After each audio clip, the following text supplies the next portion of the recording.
दीन इस्लाम में रोज़मर्रा की इबादत को सूरज के साथ मुंसलिक किया गया है। मिसाल के तौर पर सूरज तुलू होने से पहले पहले फजर के वक्त, ज़वाल ख़त्म होने के बाद ज़ोहर का वक्त, जब सूरज की धूप पीली पड़ जाए या साया दो मिसल के हो जाए तो असर का वक्त, जब सूरज गुरूब हो जाए तो मगरिब का वक्त, और जब आसमान पर तारे अच्छी तरह चिटक जाएं, चमक जाएं तो ईशा का वक्त। गोया दिन भर की इबादत का वक्त सूरज के साथ मुतयन कर दिया।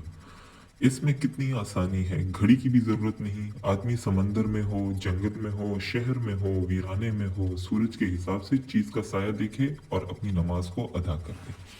अल्लाह ताला ने नमाज को दिन में अपने वक्त के ऊपर फर्ज फरमा दी। इन सलात कानत अलल मुमिनीना किताबम मौकूदा। लेकिन जो साल की तकरीबात हैं उनको अल्लाह ताला ने चांद के साथ मुंसलिक किया है। मिसाल के तौर पर महीने का शुरू होना और ख़त्म होना चांद के साथ मुंसलिक है। चांद नजर आया तो साल का आखिरी महीना जुल्हज्जा शुरू हो गया, फिर चांद नजर आया तो मुहर्रम शुरू हो गया, इसी तरह चांद नजर आया तो रमजान शुरू हो गया। मगर सूरज और चांद के एतबार से जो औकात हैं, इन दोनों में एक फ़र्क है। सूरज के साथ जब वक्त मुतयन होता है तो वो मुस्तकिल होता है। सारे साल दिन और रात का छोटा लंबा होना वो पक्का। चुनांचे मस्जिदों में साल की मीक़ात सलात बना दिए जाते हैं। इसमें मुख्तलिफ औकात लिख दिए जाते हैं और एक दफ़ा का बना हुआ वो नक्शा फिर हमेशा के लिए काफ़ी हो जाता है। लेकिन कमरी औकात में ये मसला है कि जो शमसी साल है इससे कमरी साल 10 दिन छोटा होता है। इसलिए हर साल ईद 10 दिन पहले आती है।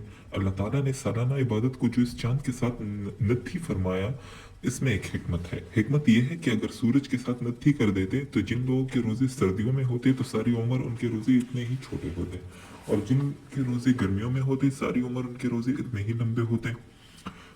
लोग मुश्किल में पड़ जाते हैं, कहते हैं जी ये क्या मसला, हमारे तो रोजे आते हैं इतनी गर्मी में और दिन इतने लंबे, प्यास की शिद्दत से तो हमारी हालत बुरी हो रही है। और चुनांचे हम एक मुल्क में गए, वहाँ हमने फजर की नमाज सुबह 9:30 बजे पढ़ी और मगरिब की नमाज दिन के 3:30 बजे पढ़ी, तो ये कोई 6 घंटे का दिन बना।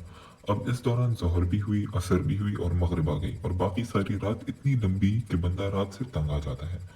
इसी तरह कई जगहों के दिन बहुत लंबे हो इसी तरह कई जगहों के दिन बहुत लंबे होते हैं और रातें छोटी होती हैं। चुनांचे एक मुल्क में हम गए, वहाँ रोज़ा अफ्तार करते थे और इशा की नमाज पढ़ते थे, और तरावी ख़त्म होते ही सहरी का वक्त हो जाता था, तो मुश्किल से हम सहरी खाते थे और फिर फजर की नमाज पढ़ लेते थे। इतनी छोटी रात होती थी बाकी सारा दिन। तो अल्लाह रब्बुल इज़्ज़त की बातों में बड़ी हिकमत है। अल्लाह ताला ने साल के इन अय्याम को इसीलिए चांद के साथ नत्थी किया कि ये 10 दिन आगे आगे होते होते कभी रोजे सर्दियों में आएंगे और कभी गर्मियों में आएंगे, तो हर किस्म के दिनों की बरकत से मोमिनीन मुस्तफीद हो सकेंगे। इसी तरह ईद उल फितर का मामला।